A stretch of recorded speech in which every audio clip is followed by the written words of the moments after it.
Tapu pea moe awhio e tau tamai. Ko tua i o tau lotonga. Tapu mene awhio kingi tupo wono. Tapu pea mo kuina naspau, kuini o whina tonga. Whatapu ki he Pirinisi hoko, Pirinisi tupo toa o kālala mo ka hako tonga. Whatapu atu whoki ki a Lord Luani mo hou eiki. Tapu pea mo e eik sea kātoanga, whai whekau pōhiwa, Fe'Iloaki, me whawhetai o e whiawhini.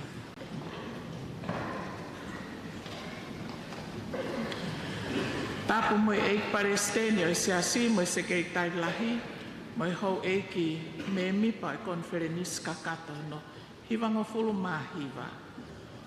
Pehe ki hoku kauna rea kotoa pe i he pōni, pea ki he kau pure hiwa, mo i ngahi kau hiwa wha e eiki o e pōni. Whamore more pe ula mo uhi kai tuku ke u whakahoko e rea whika uruaki o e pōni. Kai kimu ai, kou kore ke o maki i whainga maarie, ke whai haki rea wha Fe'Iloaki ki o tau kai ngā muri koini o kou tok whakatoka ngā i hake nau i he. Good evening, ladies and gentlemen, those of you who do not yet speak God's language, which is Tongan. I welcome you on behalf of the chairperson tonight, and we welcome you to the Wesleyan Conference, which is in its 99th year. We hope that you'll enjoy the fellowship tonight, and we know you'll enjoy the singing. But my speech is just, as they say, the infantry. The big guns, the artillery and the cavalry will follow behind me, because they truly represent the church. They actually work in the church, pastors. So welcome, and hopefully you'll enjoy the rest of the week. Thank you for coming to Tonga, and you're most welcome. Sea, o ko ofa lahi aku I he loto whamalo mo I whakawhetai lahi. I he mau ho uraki tuunga sea, I he pōhiwa whakaeiki ko imi. I ho lakanga koe whai whekau pure, koe wahe whonua tonga tapu. O keitu ai historia o tupuanga mo I matapā o whatunga koa, mo I kautoa Vava'u lahi. Nā nau tokonia tau whaahau pia mo ulukālala. I hono whakatahatahai e tautahi o whakahoko ai Vava'u lahi. Ai whatu whare I he whare lalawa, na iku ai ki e Pentekosi o e tō ai ofa he tawaltolu wha I utui. Pea whakahoko ai mo e tuku whanua ki langi I he tawaltolu hiwa, pea whatu ai lao o Vava'u, mo e moto ho tau whanua, ko e otua mo tonga ko hota tofuna.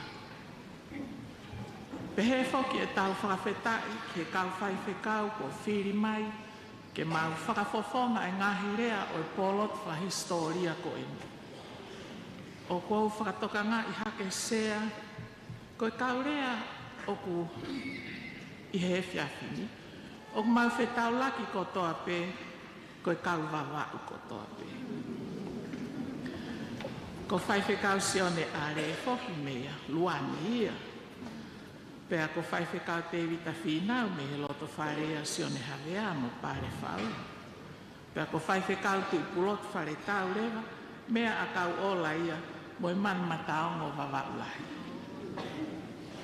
Ko e kaweinga Konifelenisi, o e Konifelenisi Hono hiwango fulu mahiwa, o e tauni o pehe mai. Ko e huhui mo e whakatau a tāina. Pea ko e whamanatu mai a ki a te tau tō ai huhui. Ko e huhui Koe whakahauwhi o mamani me he mala mo tau tea o anga hala. Koe mea I he pekia a tau huhu I ko sisu kalaisi.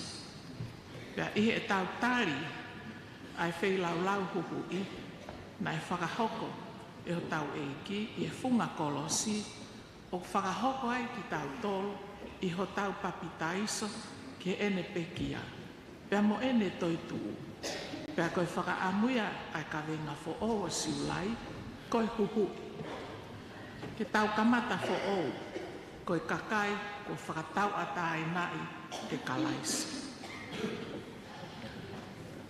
Sea ilonga hamea o mahu inga, pea o tau ke tau tau rea aki.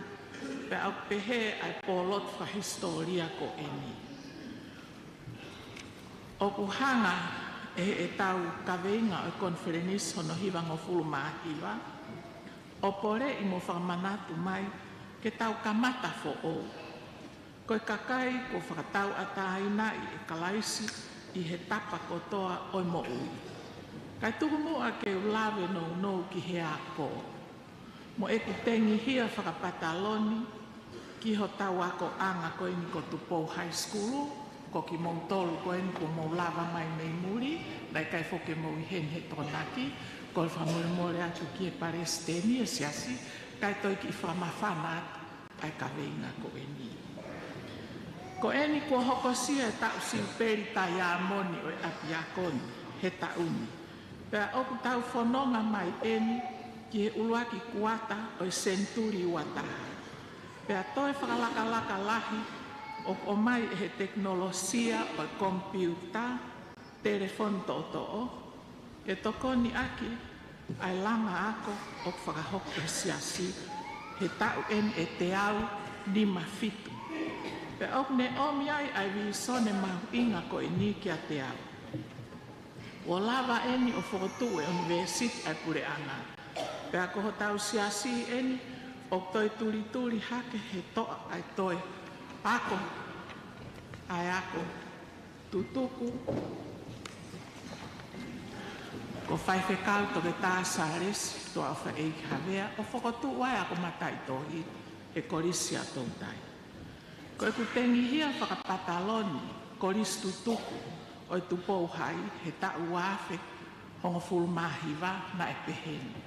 O Yahweh si otori aki. Oi he teke I o rei me hono fu mei. O pehe ai ahoni e eksea mo siastaku. Kau lau atu pe tengi hia whapataloni o tupou high school he tau wafe uatolu. Tau e si peri tai a moni. O ako anga ne peheni. O Yahweh si ili e kina o tupou high. Oi hono teke I e uluaki ako ne lava e Civil University me tongan ki muri. Ko hono fungani ko ave ke TTI. O tau lau I loko toa pe o lolotonga lere ai TTI pe Tupou Tertiary Institute. Pe au tau whawheta ai. Ko e kamata anga ia ki he tuunga university. Pe ko os kamata ai fuaki mata I tohi mo te piloma mo ngahe certificate whakaako ke hoko atu ke university I muri. Kai whewhe ka nau hoko atu pe I ha Tupou University ai sa utata. O whe popo aki ai pe mo university ai pure anga. Hange koe rea ai toko tahatu ki mua he ako na ane pehe. Koe ako I o atamai ia whakataha mohono ako I koe ulunganga, ko hatoki ako fisi muai. O kua utui sea, koe pōpō PN ke kaweinga I Konifelenisi Hono hiwanga fulu mahiwa, koe whakahauwhi e tau whanau, ai kahau o whonua mo SIASI, mei he mala mo tau tea o hala. Koe mea I he pekia a tau eikuhui, ko sisu kalaisi.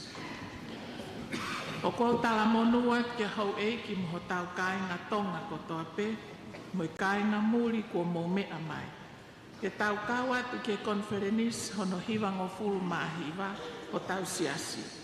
Aia o ku kau ki ai mo ngahi katoanga siuperi tai a moni ka hoko mai o Tonga High School pia mo katoanga siuperi tai a moni o foi malau ta fitu nima i e funga fonua ke tau kau ngā whakawhetai whakataha mo sāme whakawhetai ki a Sihova he okurere ia he oktolonga ta ingata e ni NUKU'ALOFA o kō whakamalo lahi atu ke ngahi kauhiwa e kotoa pe o e whiawhini. O mahino te a kei mo oni pe a sā a kostaine i hene pe he. Ko ki mau tolu o Pōlotu pe a motoe kau he kauhiwa. O huriu ngā uai pe ho mo keresia. Ko i hiwa mo whakawhetai ki o tua o hoko ia ko koto Fe'Iloaki whakahoifua ki o tau o tua. Sea tuku keurea whataha mo apostolo. Ko whaloto lahi pe ki e tau ngā ue mahu inga o Hawai.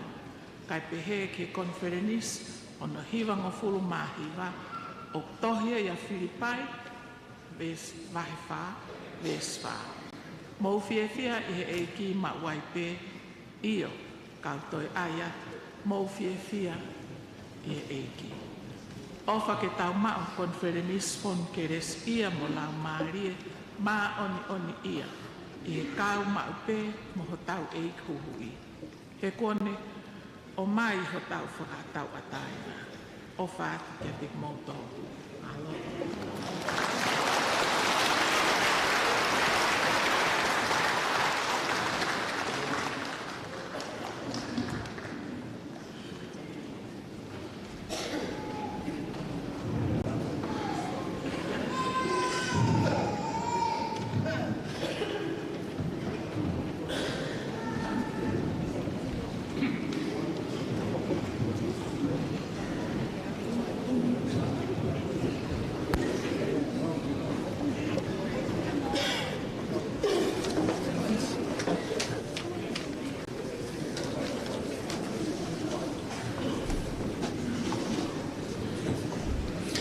Como toki mea mai ki he mea ai tahine princesi sa te mafire o piro vutuita e kamatanga o Pōlotu Fe'Iloaki o e he whiawhini e ku tau hoko atu leo e taimini ki o e kauhiwa e vahe koro vai kai umaa ai hiwa mei Australia.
fo ya ko o mea mai pe ai fia pe mo e kai lang tau ai kau hiwan ko do ko ya te mai kau hiwa pe me vai fo no o Australia ai te uloa ko e hifofua malo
no dog me mai ki he hiwa maari ne fai he kauhiwa me vai whanua Australia Hilia ku hoko kelea hono wa fa hoko dia he 5 kau pule leo o e wa fonua Australia ko 5 kau SIASI ale malo.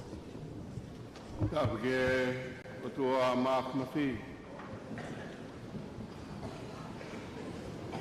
Ka ke sea o mea. Kumua ke u fangate. He tala whakapa kato o whai he sea e kātuanga Pōlotu Fe'Iloaki o e Konifelenisi Hono Tewa Kuru Māhiwa. A tā mōku ke whakamonua e koroa o te taimari ai i he e whiwhini. Sea o mea e taine princess pule ia motuani ene mea bea e taine princessi e la vaia e taurea tauto. Ko hi pe ke utanga fua ke totonia e proklama o e fefini. Tu pe moa ke whai pe ha rea whamalope. Moa ki ongongo pe.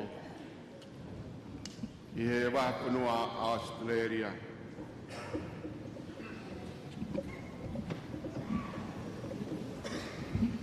Hange koe mea e taine princesi o e Pōlotu whakahistoria e. I hange koe punake mo e sāmina tau kiwa aki mea whakaokoia a e tau hao mai. Tau tūku a e Gloria i o tuailanga. Tau e tolu malo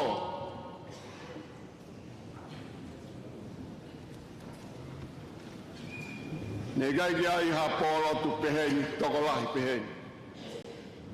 E whai bea e Pōlotu ia. E mahino ke rik tau tolu, koe ki konga bea o tongani, ne whai e Pōlotu. Ia koe whakahistoria o e Pōlotu, whakawhitai mo e Fe'Iloaki o e pōkoini, koe fuafua taimieni, o kau mai ai, e ngai wae whanua mei muri, i ha Pōlotu peheni. Iau tau bea ke tau kau, e mo e sāme, o e hiwa pawhitai e whaangapuru, wha ono noa hi mi tau kau ki whakamalo ia, e tamai ba mo e ao, kau e ka kai o langi, kau mo mama ni puripe, he whakawheta. Ko hi kona sisu. Ne haka mai e COVID pa ni hanga. O whakamawai i, a e tau Fe'Iloaki, pa mo e tau Fe'Iloaki, mo e tau Fe'Iloaki. Ka hange koe lau, ai himi nima noa ua. Maari e koe hanga, e ofa ai otua sisu, o whakapuriki ho tau amui, o hi, ka tau iwa ia e ne ofa. Ka kuhinga, ano whakapuriki, o hi ka tau whanonga tui. Kena tau whanonga tui mai. He ko haia, na ne hanga o lawe i loa, i ai, a whakataha peheni, a pō Fe'Iloaki whakawhiawhia. O ngē koe pōko ina.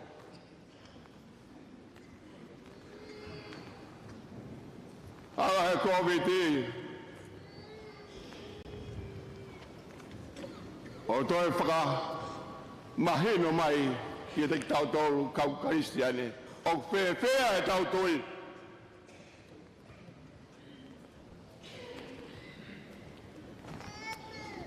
Hoko e COVID-19 Australia.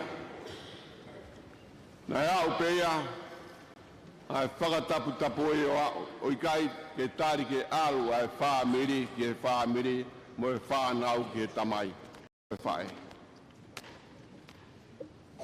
Ia tapu pa mo e lotu. Ia whanonga mai e whanonga. Ia nge koe ana e hoko he tau ko si, tau amanaki te tau iheni. Ia tau ko si ko hiko konferensi. Ia toa e maula whita hake e piau kula ia. Ia toi omi pe he whakaukau ai ofa ai otua e ne pori. Me dik tau tolu e whewhea e tau tui. Ahoni, koe pōni, koe pō e whafta. Koe pō pe e whiwhia. Kainga rotu koe ni, e wahe whanua Australia hangeia koia ko moumia i. Ono whaifkau pure, koe Palestinio e SIASI. Pūri ai amui he ofa ai o tua.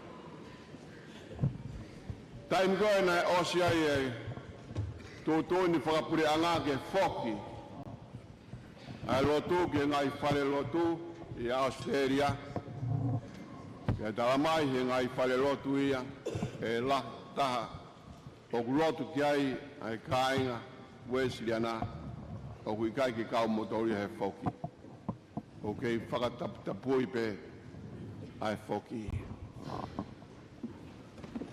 Kai mea angi ai whaifkau pore o wae whanua Australia.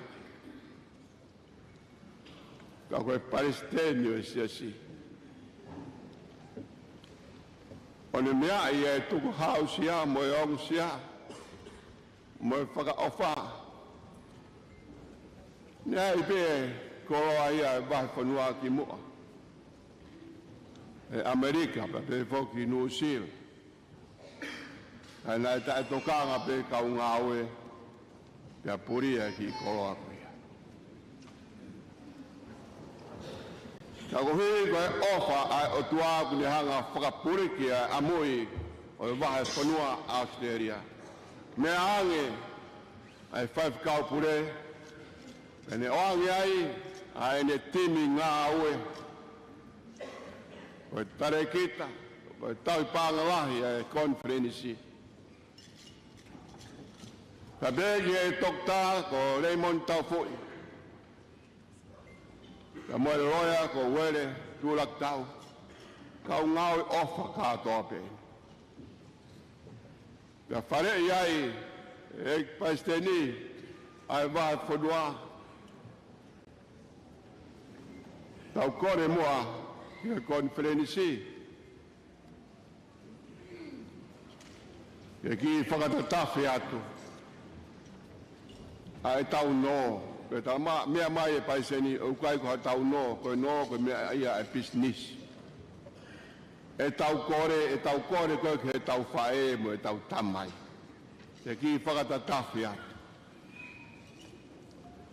Ka whingai, ke kumia ha tau FALELOTU, nā toi tō mai ha COVID o ki ai be FALELOTU ki tau lotu. E koe, ko ngai e whamalo o rea kou whai. O ki ai pe whauko o tau rea koe umpouri kia kui ai ho ota. Ngonu ia a Australia. Koe tangata i Palestini sea ia. Komiti Konifelenisi. Ka moe sea o e komiti panga. Tōtōni ke whai mai a tohi ki hong komiti. o kore pe tari. Tu ma ke fa fonga pe. Ai whakamaro. Maro apu da peto. Konifelenisi. O mau ofa. E whakaofa.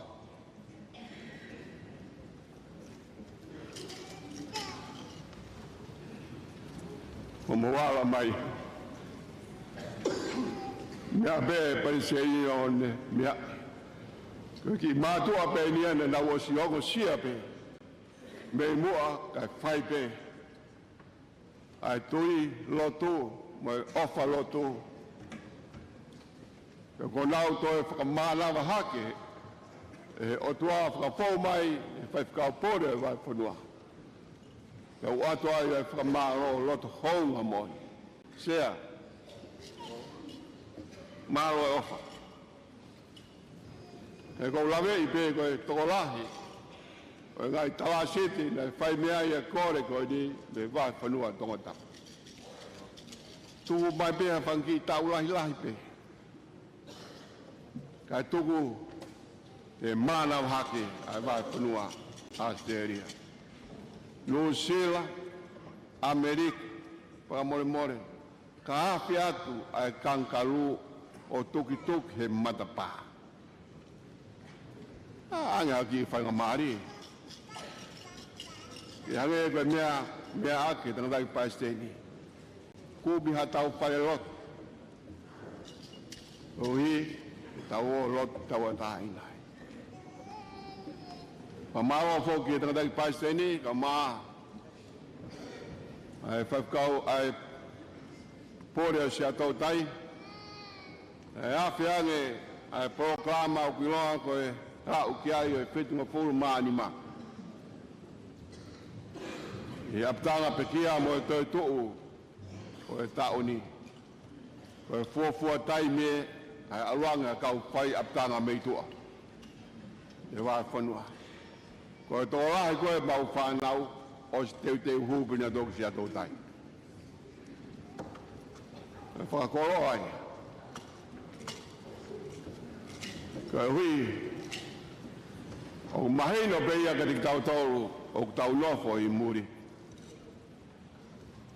Ka tau tai tōkanga e more e tau whana. Ka e whawhitai hange ko e ako naki ko whai e Pōlotu loma.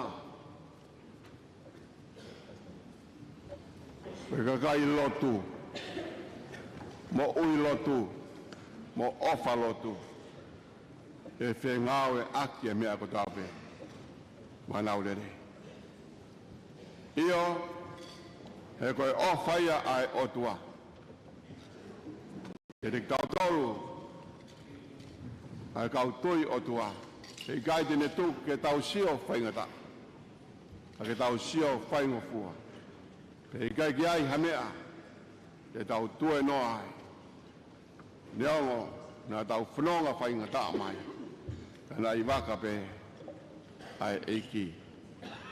E area mai whakamaro.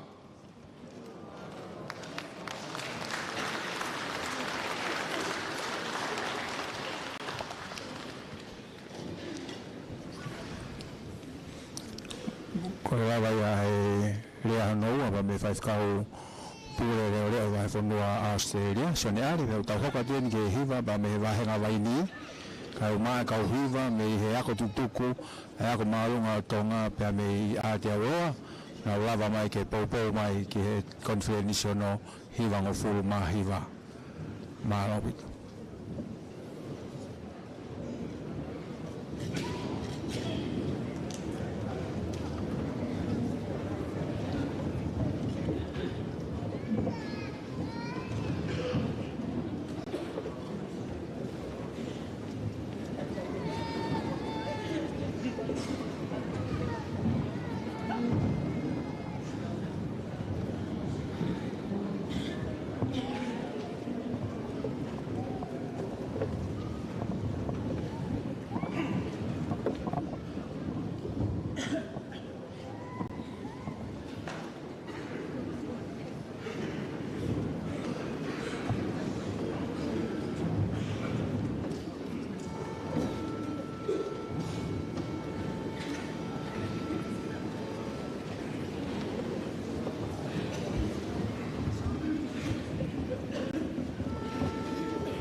maari ba me he hawa ko tuku a ko maru nga tonga ya me ya ja roa ka hoko gere a no hoko ko te vita makovina finau ma daine kuini nana spau kadap ge Kalauni, Princess Kalauni, kadap ge Princess Salote Piloleo, mas creo Twitter. Que fue que Claude Luan, que a Mohawk, kadap ge sea. Sama Paurea, Pau Tofatongia, o Pōlotu Fe'Iloaki Konifelenisi. Kadap fue que ek Palestini, Fe'Iloaki Lot te vita kolaia avea. Ma hoa kadap buat que kau hiva ek, kau faifkal, kau fafofonga. Ke fok que te nautol. Ai kau fafofonga be muri. Mo mea mai. Tau feofi. Ihe Pōlotu Fe'Iloaki Konifelenisi Hono hiva ngaful mahiva. Sia go mutafua Hono filiau he sekretari ke ukau he whahoha o he fiafkoe. Toki osko ne hiva kon toki osi, toki mahino ka te au, tana fie mau he sekretari lahi a konferenisi ke ewa na mau i hiva. Pena wahe au ke whau ki he teria na ukau he hiva o mau. Ka ko mau mahalo teu re koe i he whamaro lahi au. Gaya ki tala noa pe koe ki whaiwa na eke ai e he taha nau tonu na nau whenga i whakawhe ki kawifi na whakahingoa e Lord Luani pe taulanga u ai a whaiako ai na whakotue ki isu ko ia e lonio pe eke e totaha kone area e whenga ke mea pe koe hai mea hinga lahi au nau whenga ke kau he yo ifi he marae vai nga koe a Francais pe mo tonga he wanoa tātaha he tarane e he ki tama kona ni tari e whihui o fie mao pe ia ke maafana e ke ane he whiwhine koe hae maafana he tarane rewa koe maafana you leave your heart at home and follow your leave your brain at home and follow your heart koe maafana ai koe lawa mgone ka wifi ka uhiva koe ai koristutuka e tonga high school me Nusila. Kaya ngata pehe leave their brain at home, they leave their heart, but they follow the spirit. Mea fia e kau hiwa, e via koen. Taim nau kei whaifatongi ai, e whafonua tonga koea, a te roa e SIASI tisi, o kai koe mankau, ko mankau koe malaya ka puluia hange kona ko ase ko kalama. Pea Fe'Iloaki ke Palestine koia o SIASI pe una lava mai ke konferenisi tonga ni. Pe na Fe'Iloaki mai. Fe'Iloaki no ki sekretari lahi ke whakau te vita kola ia havea pe mai ha tohi whakaasi. Ke o at ke konferenisi. O Fe'Iloaki mai ke sekretari lahi taim koia e Palestinina sekretari. Pe ane tari koe ni e sekretari lahi. Tawangi he Palestini pa moe skeritari pa moe kaunusila SIASI tisi. O kukai peke te rata toi whakaawhi. Ko mea peke mau tari atu mau dolu ki ai, kala mai e waka, taimu ki tau mai ai, mo taimu te nau whoki ai. O pehe maafana ko ia, kaina whaifonua o SIASI tisi, pea mona tehina, SIASI UESILIANA, taina tonga, o maulawa mai. Kai ke toi whai whakangonga whakaafi. Maafana pe. Ke tala mai pe aho, ke maulawa mai ai, mo aho ke mau whekarei ai, o whai e whoki ko ia. Ke sea maafana mo, fia ko ia, i he kāinga, i ngā ue ko ia ko whai. tau ono ngofuru e mauki kau to uako na mauhu ke Tonga High School. Tai wa no tolu. Fa more penga ita poe. Pea ya ko iri Tonga. Ko nareson tupo ko loya. Mo haifu. Kau ge mo sa resmat fa mau gen. Pea ko fai e mau kanga fangi fio ka wa ku taun ha mau tau di nupsila. Pea ta kai holo. Lo Tonga e ko re au ke feitu ta.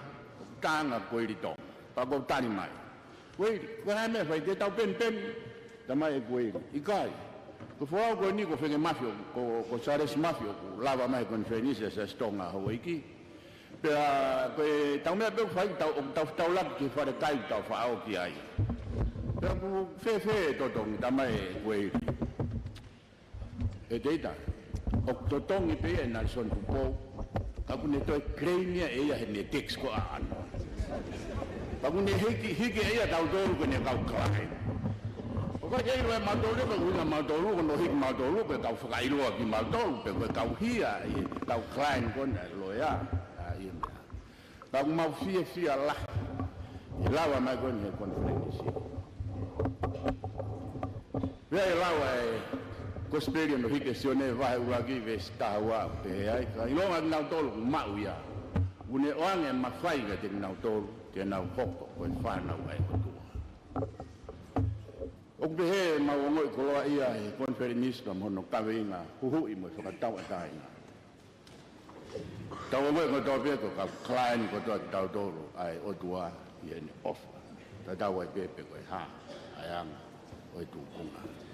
Iai whamaro lahi atu me tau monu e Palestine e Konifelenisi no. Hiwa ngofuru mahi wa pehe ni sea. Ya mau tolu kono to. Agai pastai la. Faro hamu yo, taine princess. Ko igo tau ne tolu ko tau si do me ai. Ana si to dawa e pekia taine princess. Meresi utap tani wal fotofili. Pe mo to la. Ka mau fa feta. E na lotu na faiana. Ya mau inasia. Pe po pat ofa. Me to ta ko to be o tu be to ki whakakato i he ngahi Pōlotu pa me ngahi o i anga o e Konifelenisi ai ki nau tō to tōnu ke na honga o atu e ngahi o ngongo to tōnu me ngahi pōpua ki pau pehe sea ka malo pai ngā maari e me talmonuka te kunu tōru tua whata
Test. Test.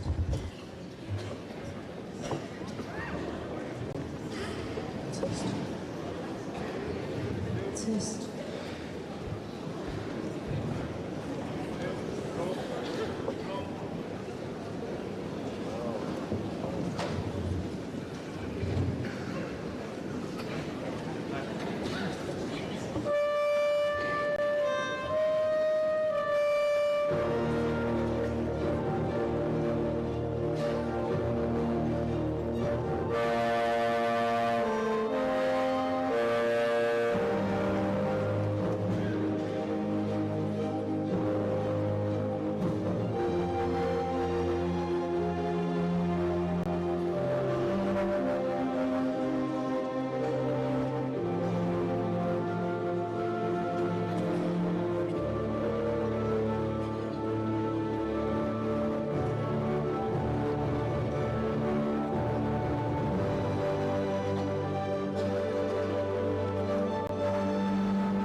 mo toki mea mai ki e hiwa maali e pa me tau tupu whakataha SIASI UESILIANA taina o Tonga na whahoko e nao Konifelenisi i he tau ko e ni. Tau hoko atu ki he hoko o sea o e whawhenua Vava'u tupu o tu whare tau.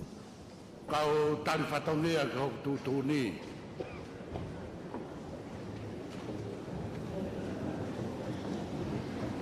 O guai o ngohiwa e ua ko wanga foki he whanongohiwa i SAIONE ni.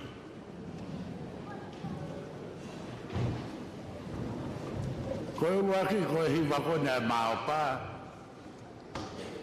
Kolo whau mo kolo motua. O ko whiwau hono whakaao sio e whai hiwa. Pe ko hai na e ako whai hiwa ai. Ko e sio atu kasi ni tau whola, tani whola e tau moe wholau, o kai koe tāwhua e dia e sini tau moe wholau. Ka kou suat ka sone manu, o i kai koe si pinga tāwhua e nea sone manu. Ka ngea kou toki mana tu i ake e au, pe ko hono kāinga, pe ko hono maheni. Ko whahinga tāwhua e dia a Franke Peika, o whai e maka.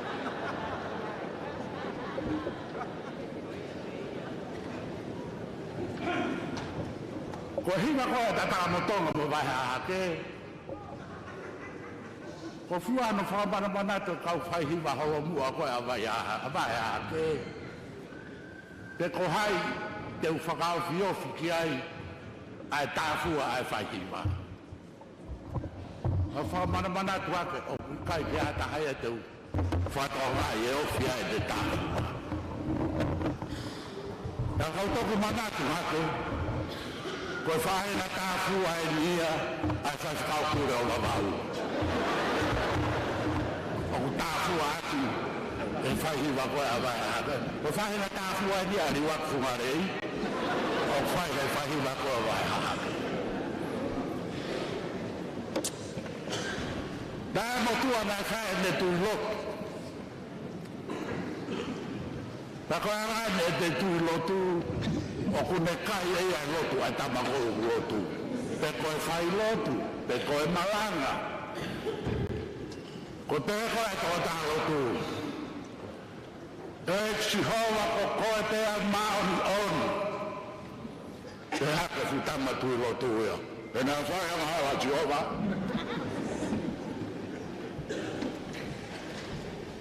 O mau iho pangai, o mau kore atu ko e ubi, ko e mau whakapohuri, ke o mai hamama. Ia ke futu lotu ia, atu ngai hora e ako. Ka whai ko he te ne tu lotu, ka ki takataka fo e po SIASI he ne tu lotu, e ku ne kai e ia lotu ai kau opu. Awaru e mua. O ana pe malanga i ki tamai e taha. Whaite me lotu, kuwhai setes pe ua mahalo, kune manawa mai a ke whorea wanga maheni kei, ai kau whanongo he malanga mo e whai lotu, ai aru i mara pe mautau ki monu. Furi hia he ki malanga koe ni. Mau aru i monu pe mautau ki tau ki mala, pe ake futu lotu ia, o ia ue. Kleine prinses, of een Vava'u.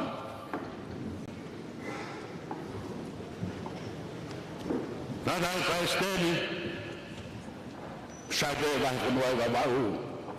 De vrouw van mij kreeg toen na. Een vrouw die wakker is geschiet.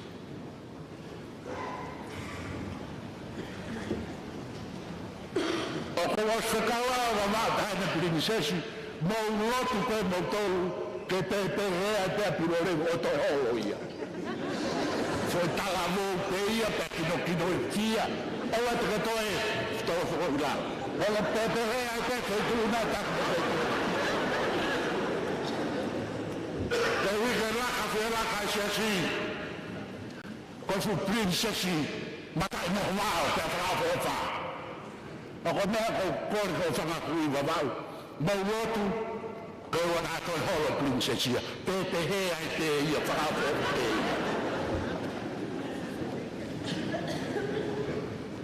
Tāna prinsessia kaka mātou kore mai mātou a Konifelenisi. E koe hae mau mea e o mai o mavivi ke fufonua e kini. Koe pehe pe koe ko taimi ke i Vava'u Konifelenisi. Kore pare seni moana Konifelenisi pai. Koe angai ai tau mea a pehe. Koe ai ke maulere mai mei Vava'u ko hae mau mea e mavivi. Koe pehe pe ko taimi a Vava'u. Kore koe ha Konifelenisi. He umau whakau. O ku kei ofa hau eiki o fatui pea Vava'u. Kei o whainga pe koe Vava'u koe nau tahine. A koe a koho pehe pe kua taimi. Ngau o siroi mato e whitu u koe. Ai vai hala whai tutu na pare te nima Konifelenisi. O pehe pe koe taimi a Vava'u. Hu he whihi e kai te tau whiata. Whaasa te rea maa loloa. Nai ai e tangata. Nai whakaukau ke au ki Jerusalema. Ke kumi ai whare su. Nai ngawi ai e teka o si su. Wane whanonga ki Jerusalema. Aratu si o he whare su uluaki. Whakawha tarehan te tau.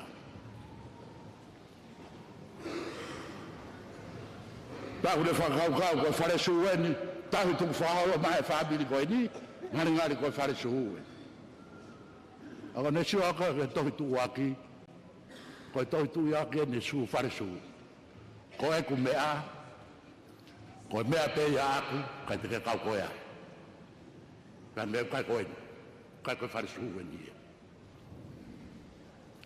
Tō tātaha, ke whare sua taha, kua ngeanga ne whaafofa e whare uruaki e whare onua.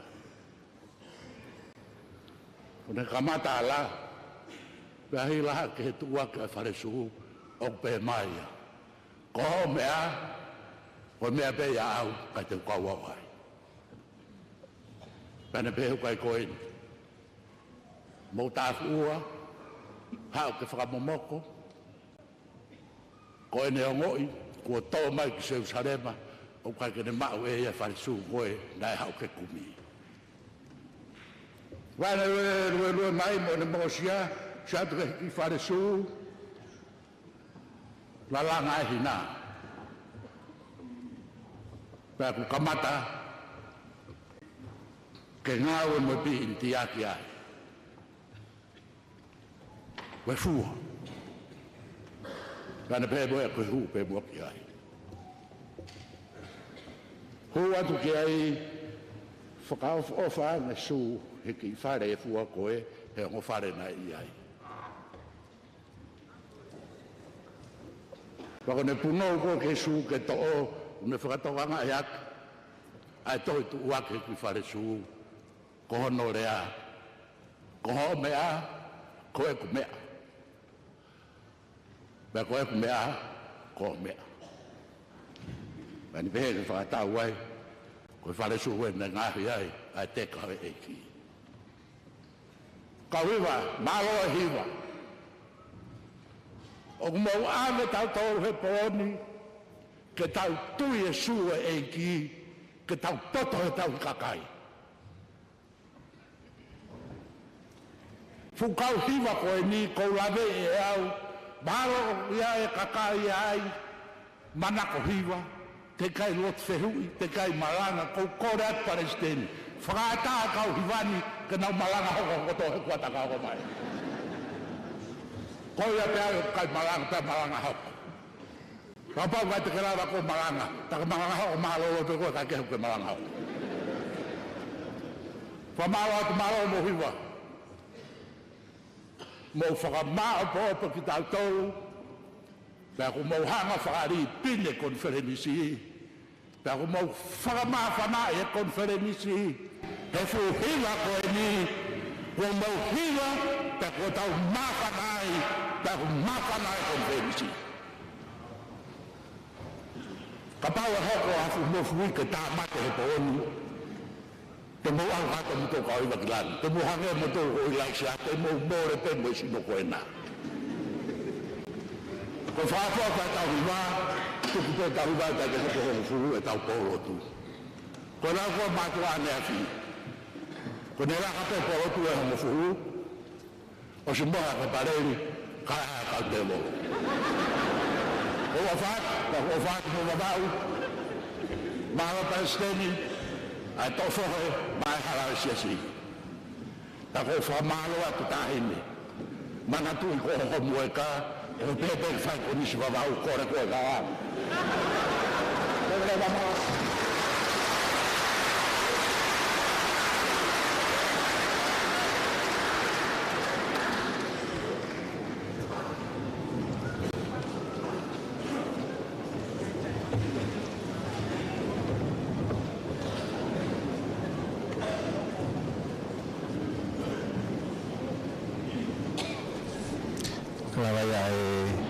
le maari e ba me ka sia la tuna Vava'u fa se ka uti po tina ba ta ko ni ki ho mo ka hiva ai ba un ka hiva fa o sia e poni ka hiva va ma o fanga ta mo hiva me va hen longo mano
vahenga maofanga ia pa mo hiwa maari o e poni.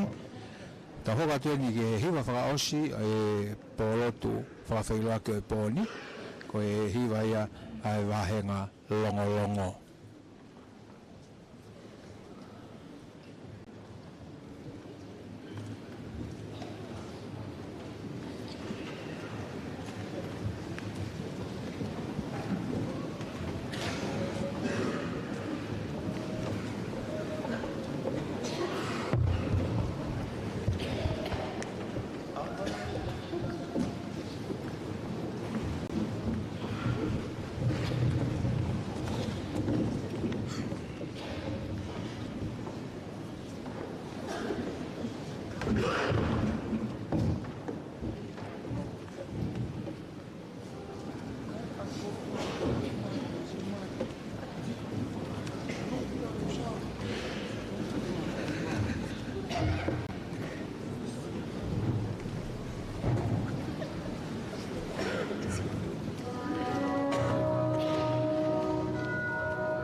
Hiwa maari e ia he wahenga mahawhanga.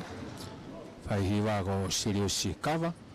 Pea ko hoko ki he sea. Pea mui whakamaa opo. Robert sea kai iko tau kei te mua e proklama kia pongpongi.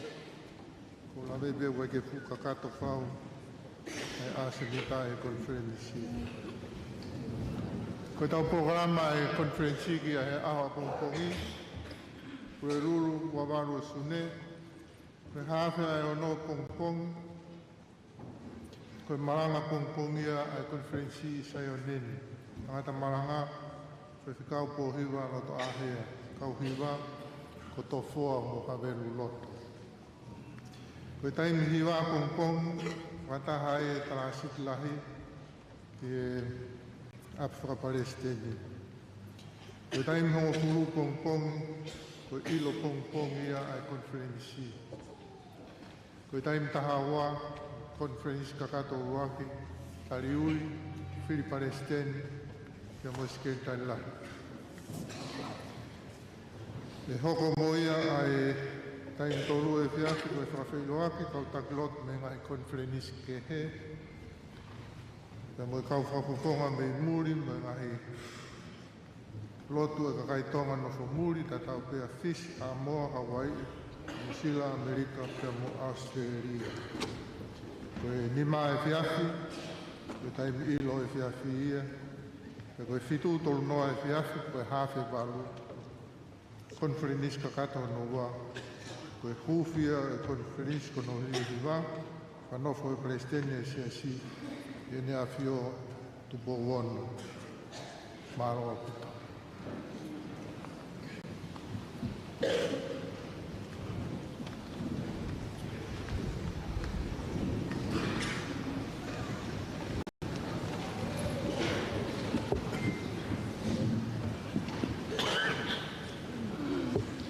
Oe, tau kutuni e kua whakahoko atu he sekeritari.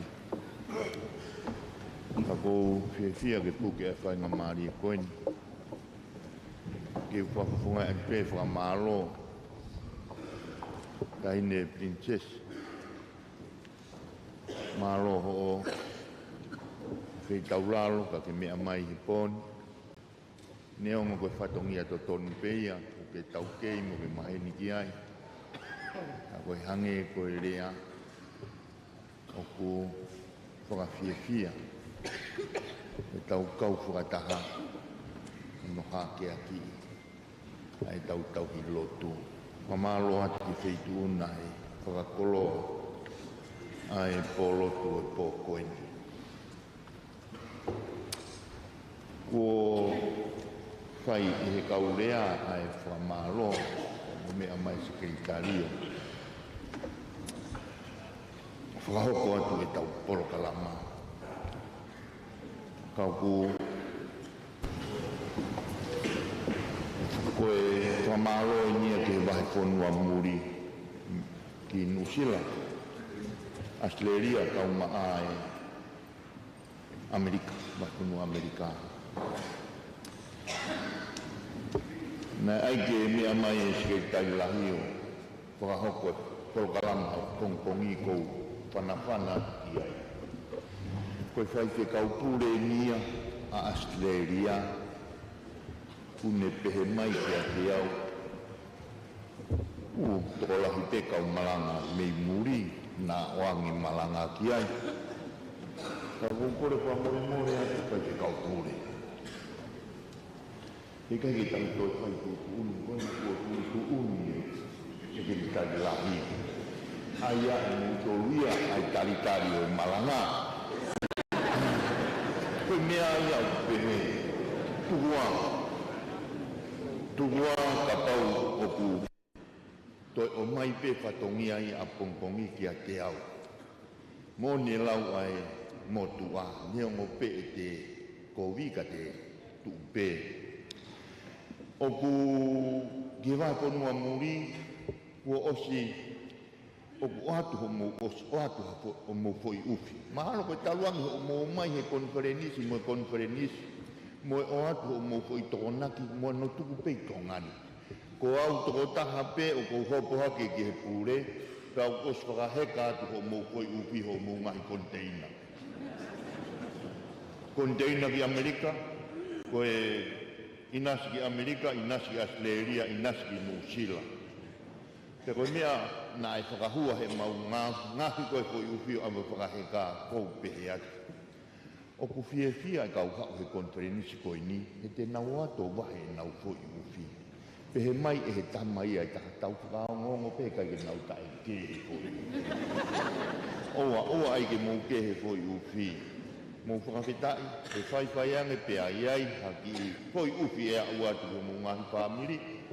Lahi o atu atongani whakatangi atu ka teki mou tolu. Ka hon whakatoa ko whakamalo atu kau hiwa mo e kau pure hiwa, kau whahiwa. Malo e whataki o e ngāu e kōkoini. Ka ki tau whakanga ki tau tolkia i he sai o e pōni e koe ngāu e ai eiki. Koe ngāu e ai eiki koe ko sai o tau tolo. Koe kaumai ai eiki koe koto whakakoloa i ka tiki tau tolo. Koe ia ui ai whakamalo ka tiki mō tolo. Mō mea mai pōni ko whakakato e whatongia. Tau tau ongo, tau lata. Tau kamata lerei a e tau Konifelenisi, tau whio pia i he eiki. Ia ko ngoni rea e whaiwhi kau sea. Mahino ai o taha i he eiki. Mō mea ke tau hiwa, i mituku. Tolu mea hiwa whumataha i mi. O biai haki whanua o tu i he o seni. Nai kai ke mau o tua nai masiwa he lerei. Haleluia, kua monu ia eni.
Whao si tamatonga tu o ngā ue.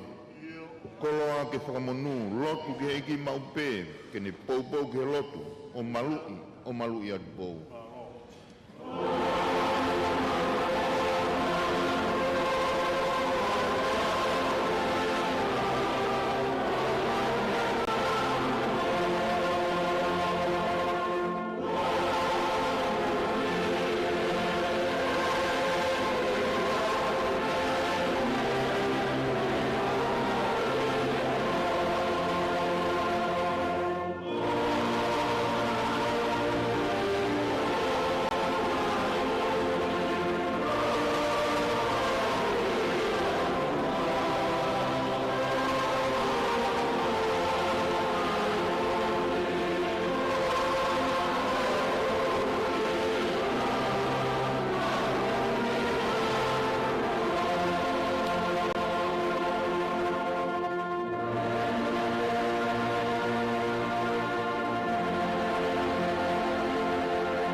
Vau speel we Igreja e Jesus Christ me ofalai atua te mai wheme lau mari e mao ni oni ke nofo maua o whai tengi mau toluni whai peo tai ngata. Amen.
toki mea mai ki he kakato o e pōhiwa whakawhiloaki o e Konifelenisi Hono hiwa ngā furu mā hiwa ba me he whailotu SENITULI.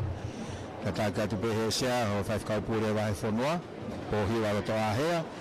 Kau mā hono kaurea ko e mea atua e tahine Fe'Iloaki, kau mā whaifkaupure leo reo o wahe whonua Australia, kau mā whaifkau sea mā rolo me wahe ngā Ngusila, kau mā ai whaharea na whai sea o e wahe whanua Vava'u. Kau mā hono kauhiwa, ia ku iai ai tāmonua atu kauhiwa ngai whatongia o e Konifelenisi utawa manaki ki ai. Koe kau whao whatongia atu pia me he whailotu SENITULI, pia me reti o kau whia mai amanaki, ko se o tofi me kau mā i kani tonga.